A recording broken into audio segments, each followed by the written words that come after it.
And we have a second question. The British authorities intend to join the pan-European loan for Ukraine in the amount of 90 billion euros. Keir Starmer confirmed the intention to cooperate with the EU in the military sphere. In your opinion, is this not an attempt by Britain to regain its influence in European affairs through the escalation of the conflict in Ukraine? You know, the role of the British in instigating and constantly maintaining the temperature of the conflict in Ukraine is well known to everyone. Even before the start of the special military operation, London did not hide that they view this country exclusively as a geopolitical tool aimed against Russia. For a number of years, Great Britain has been trying to demonstrate leadership in Europe on the issue of supporting the Ukrainian neo-Nazi regime and mobilizing foreign aid for the armed forces of Ukraine. Apparently, Britain has nothing to be proud of in terms of other achievements. There are no other opportunities to manifest its leadership, so they manifest it in destruction.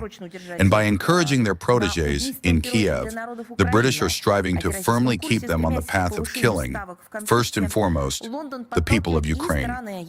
In their anti-Russian course, striving to raise the stakes in the conflict, London is also pushing the countries of the European Union and NATO toward a dangerous line, one beyond which a global conflict is not far off.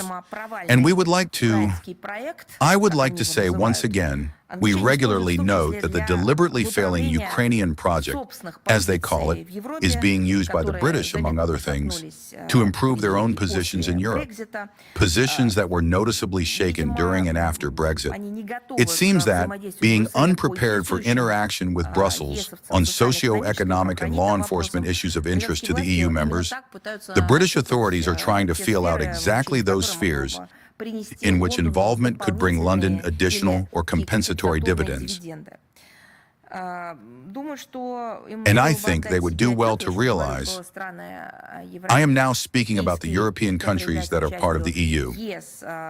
They would do well to realize that the leadership of Britain, which has long since left the first league of world politics, is hardly capable of bearing the entire burden of responsibility that they are taking upon themselves. Probably it would be right to recognize the potentially catastrophic consequences of the destructive policy they have chosen for international and regional security. To weigh, after all, how much of this is positive or constructive and how much is destructive.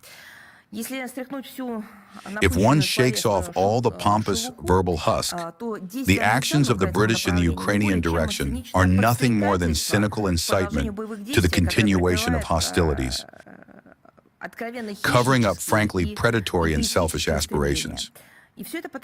All of this only confirms that London is not interested in settling the situation in Ukraine. Naturally, they do not need any peace. They are doing everything possible to prolong the bloodshed. With their power, policy, and the opportunity to influence certain processes, British political figures simply leave the Kiev regime no chance to exit the conflict through negotiations. We remember how they applied this tactic in 2022 and how they continue to apply it now. And they are prolonging the suffering of the Ukrainian people. They are doing everything to speak in words about some kind of support for democracy and the future of Ukraine. But in essence, they are simply stalling for time in order to destroy Ukraine altogether and then take possession of what remains of it.